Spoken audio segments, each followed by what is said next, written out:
मैं ये सबा मीसनी को अभी देखती हूँ। बेबे अब फिक्र ना करें, अभी हम जरा पानी पुनी पी के जाके रेस्ट करके ना फिर हम जाते हैं इनके घर बेहद के घर और जाके इनको वो स्वाद देने ना कि इनको समझ आ जाएगी। इनको आए जरा पानी पिला। और चलो फिर आओ पानी छड़ लस्सी पिला दे। लस्सी पिला दो, कुछ पी लो बस। हल्का खुश्क हो रहा है मेरा सारा बड़ा सख्त। हद होती है। अंसारी तो उस जमीन के पीछे ही पड़ गए। क्या लालच है उन्हें उस जमीन से? शमसा जरा होश में। तुम मेरे सामने मेरे भाई को बुरा भला और लालची कह रही हो। आपा, आपने देखा नहीं था उस रोज दोनों औरतों ने कितना जलील किया है हमें? अरे वो तो उनका खानदानी असर है। बड़ों को इज्जत करवाने का ढंग नहीं आता, छोटों को इज्जत करने का तरीका नहीं आता। अरे आवे का आवा बिगड़ा हुआ है। आखिर हुआ क्या है, कुछ बताएं तो। अरे होना क्या था, जिस जमीन की ये बात कर रही है ना, वो तुम्हारे अब्बा ने अंसारी को छुप छुपा के बेच दी और सारा पैसा का खरा कर दिया। और उल्टा से तुम्हारी दादी फूफी हमारे गले पड़ गई। ऐसी झाइलाना गुफ्तगू की है कि शैतान भी शर्मा के मर जाए। हद कर दिया घटियापन की तुम्हारी फूफी ने और तुम्हारी उस दादी ने।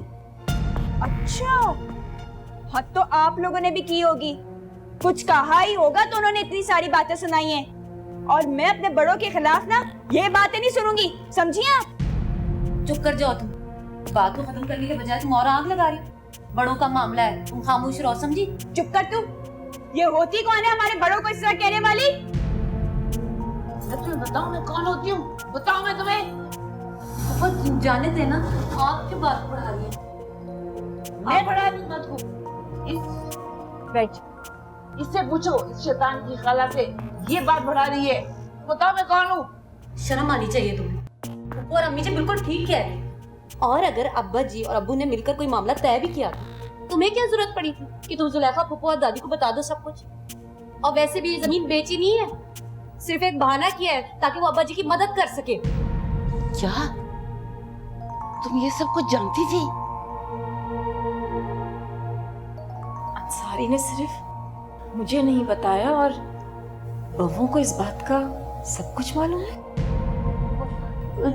अम्मी जी वो तो वैसे ही मेरे मुंह से निकल गया। मैं कुछ बस देख लिया, यही तो थी उनके साथ शरीक इस पूरी प्लानिंग में है। और आप दोनों समझ रही थी कि मैं हूँ, इसको तो सब पता है। सारा, क्या तूने अपनी दादी को सारी बातें बताई हैं?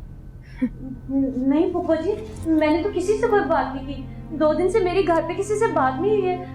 वो सारा ने फोन किया। बोलो ना क्यों फोन किया था तुमने? ने भी किया था। मैं सिर्फ इस डर की वजह से कि अंसारी की तबीयत खराब ना हो जाए, इस घर में हंगामा ना हो जाए, चुप रही हूँ। लेकिन आज मैं अंसारी से बात करूंगी और इस बात का फैसला कराऊंगी। हाँ, और साथ में उस जर खरीद गुलाम हमाद को भी बिठाना। कैसा दंदनाता वह सुबह सुबह आया था कि अब्बा कहाँ हैं। मेरी समझ में आया, ये सब आग सारा की और हमाद की लगाई हुई है। फुप्पी जी बस कर दें। आप तो मेरी और हमाद के हमेशा से दुश्मन रहे ना, और आपको फैसला करवाना है ना तो करवा लें। हमें निकाल दें इस घर से। हाँ, जान छूटे मेरी भी। अंसारी इतने छुपे रुस्तम निकले, इन दोनों का फेवर कर रहे, जिनको ना हमारे खानदान की इज्जत का ख्याल है और ना लिहाज। मैं अभी अंसारी को फोन करती हूँ। अम्मी बात तो सुने। अम्मी जी इतनी से बात। ये जाकर तुम अपनी दादी और फूफी से पूछो, जो इतनी नंगी नंगी बातें करती हैं। तुम लोग तो मुंह लगाने के काबिल ही नहीं हो। पता नहीं अंसारी में क्या जादू कर दिया था कि वो चले गए मदद करने। हाँ।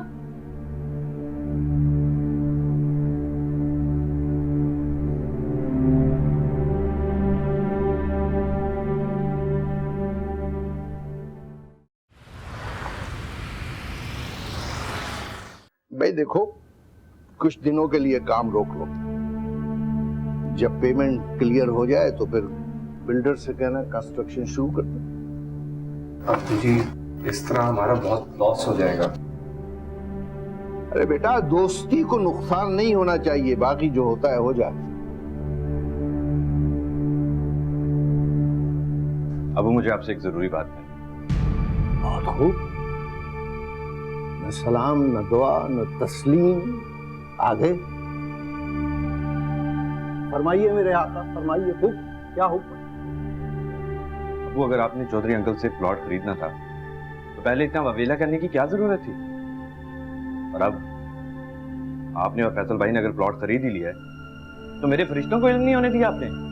हाँ, आपके फरिश्तों को इल्म नहीं होने दिया मैंने, इसलिए कि आपके फरिश्ते आपकी बदज़बानी, आपकी बदकलामी का अमालनामा लिखने में मसरूफ थे। उन्हें सर खुजाने की फुर्सत नहीं थी। मैंने उनकी इस फुर्सत से फायदा उठाया और जाकर प्लॉट खरीद लिया और आपके फरिश्तों को खबर दी। और कुछ? हमाद, तुम इस बात की एक्सप्लेनेशन लेने आए हो? ये बात तो हम घर में भी कर सकते थे, असल हकीकत जाने बगैर। एक मिनट। ये बात तो मेरे और तुम्हारे दरमियान थी, ये उसके फरिश्तों को खबर नहीं थी, फिर हमाद को कैसे पता चला?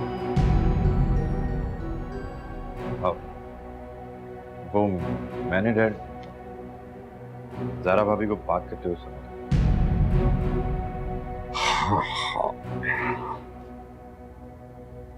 यानी बदनाम हम थे कि जो रूह के गुलाम हैं।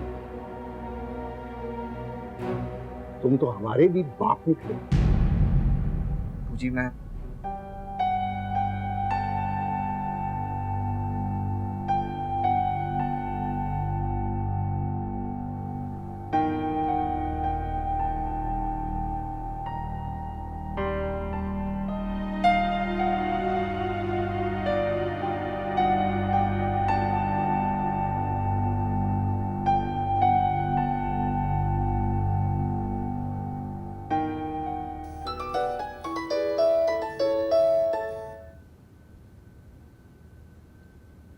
जी फरमाइए, हुक्म मेरे आका, हुक्म।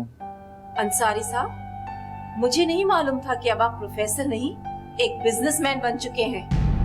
बहुत अफसोस हुआ। मौका देखकर आपने एक महंगी जमीन सस्ते दामों खरीद ली। शर्म आनी चाहिए आपको। जी बहुत बहुत शुक्रिया शमजाद बेगम, थैंक यू वेरी मच। अब्बू जी, शट अप!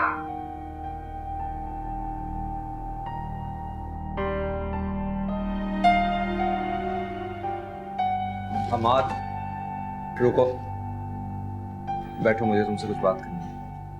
हाय मैं मर गई अल्लाह, मैं की करा, दिल मेरा घट रहा है बड़ा सख्त।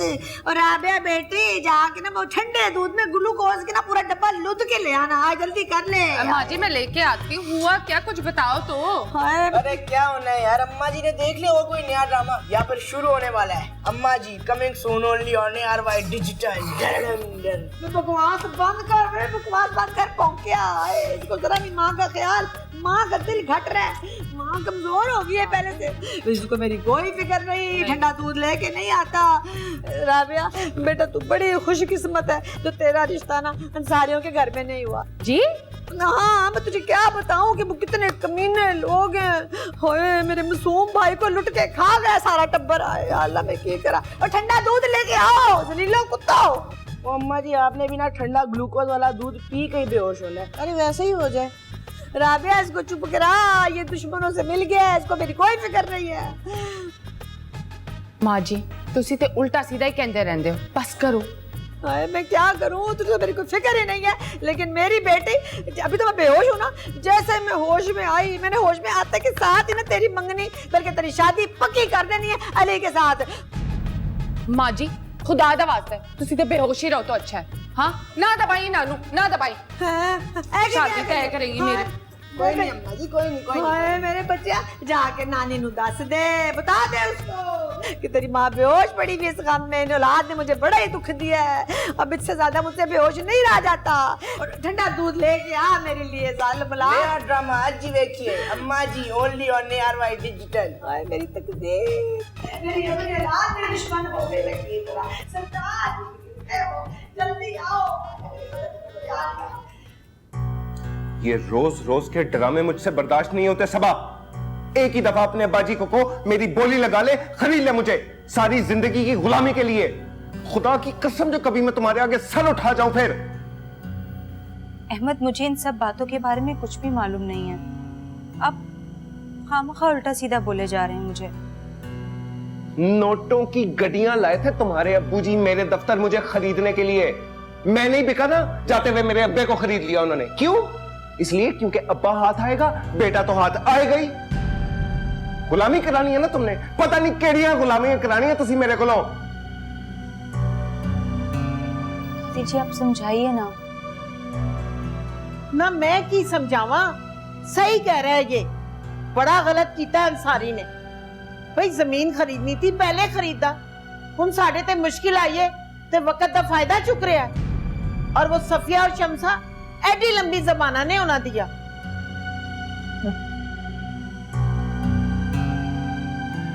तेरा मेरा गुजारा बहुत मुश्किल है सबा।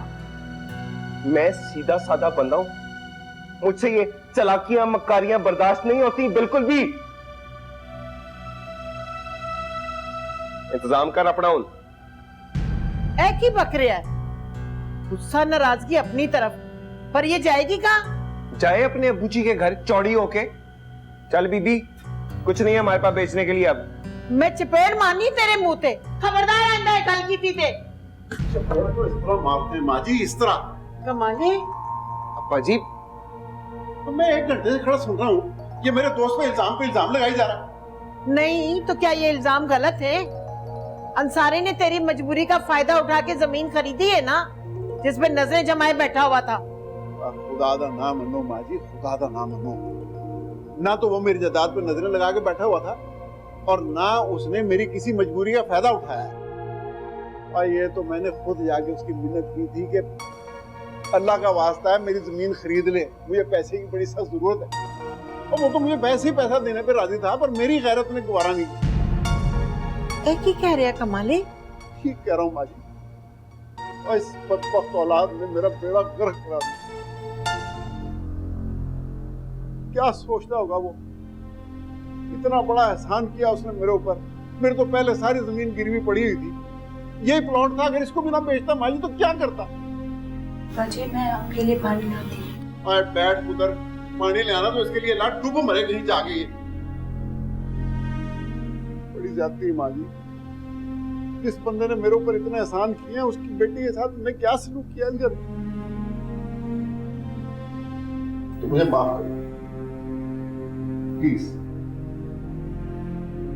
मैं आपसे अब्बा जी, हमने बड़ी ज्यादतियां की इधर ऊपर। आप पर तो मेरी जान भी कुर्बान है अब्बा जी, मुझे शर्मिंदा ना करें। शर्मिंदा मुझे इसने खा दिया है, और इससे बेहतर था मुझे कभी मार देता मुझे। कमाले, भाई मैं की कर बैठी हूँ। कमाले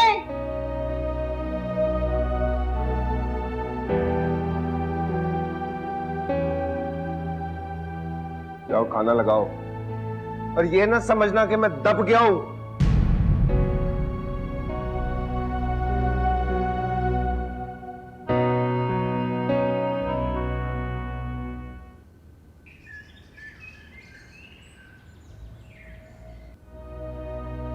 आज बड़ा जुल्म कमाया तुझे।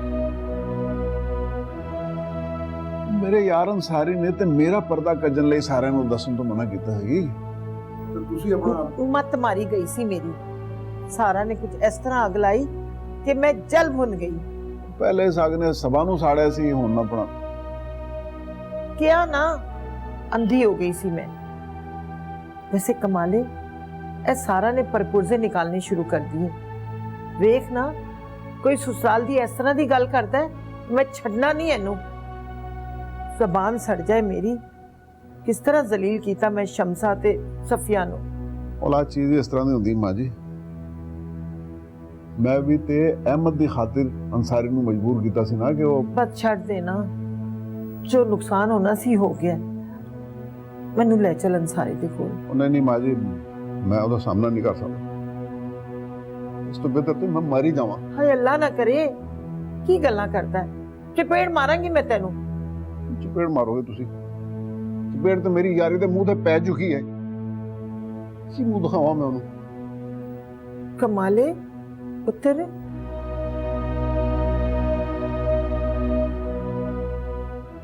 यानी मुझे फैसला करने का इख्तियार ही नहीं, मैं कोई कदम ही नहीं उठा सकता।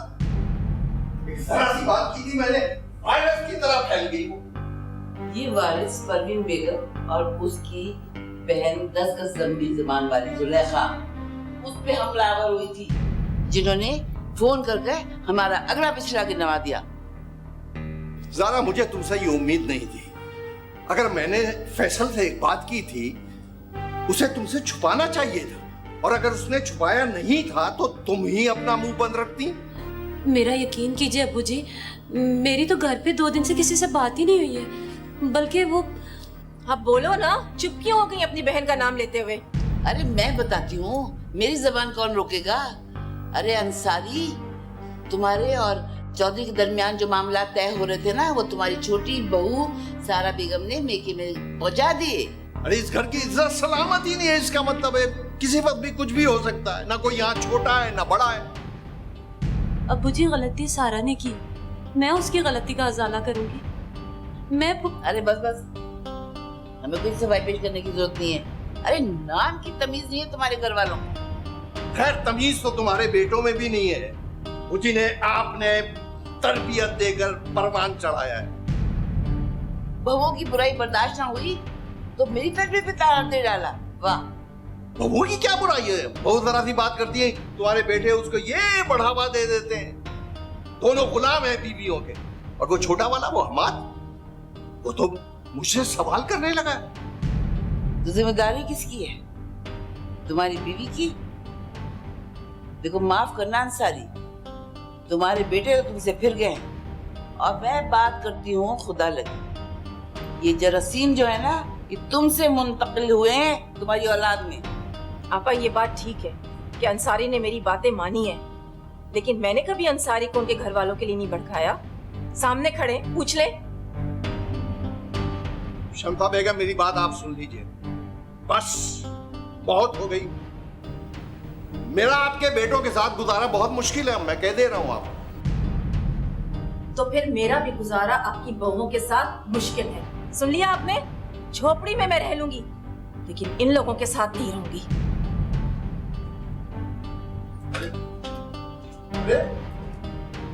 ये कहाँ जा रहे? ये तुम्हारी बहू और उसके घर वाले इसकी बेइज्जती करेंगे ना, तो शमसा तो यही फैसला करेगी।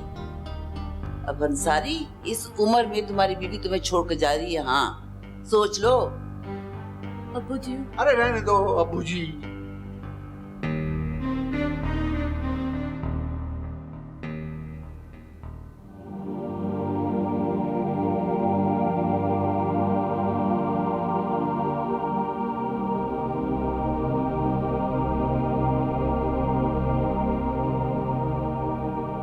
नहीं, मैं फोन नहीं मिलाऊंगी, मैं बात नहीं करूंगी उससे।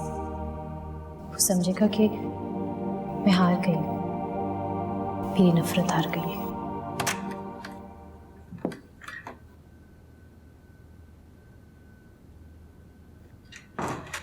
नेहा भाभी, एक बात बोलूं, इंसान पहल करने से घटता नहीं है। आप यूसुफ भाई को फोन लगा रही थी ना? नहीं, मैं यूसुफ को क्यों फोन करूंगी? मेरी टीचर कहती हैं कि इंसान की आंखें इंसान से बागी हो जाती हैं।